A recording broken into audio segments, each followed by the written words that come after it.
What's up, guys? This is your boy Mark with Mark's Kitchen, here with another episode. I'm gonna teach you how to make flaky salt. Now, you may be wondering, Dude, Mark, why do I even need flaky salt, dude? I just have the regular stuff in the little bottle on my kitchen table, dude. Dude, Mark, can I just buy this stuff at the store, dude? let me tell you something, nothing beats flaky salt, because just topping that on your steak, putting the finishing touches on your chicken breast, whatever it may be, it just adds that nice look, flavor, and saltiness to every single dish that you cook. Here's what you need to get started making your flaky salt. Let me be honest with you, it is not super complex. You just need a little bit of salt, dude. Just throw a cup of salt in a medium saucepan and 4 cups of water. Stir it on up to incorporate the salt into the water.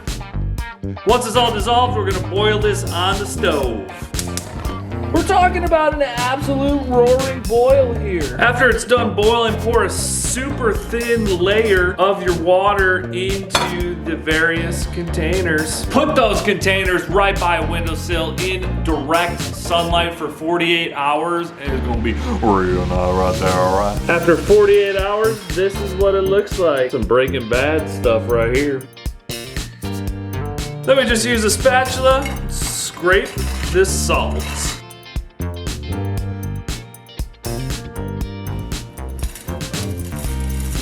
It is literally that easy to make some flaky salt of your own right at home. Dude, Mark, it's been 48 hours and you haven't changed hats or t-shirts, dude. What's the deal? What are you talking about, dude?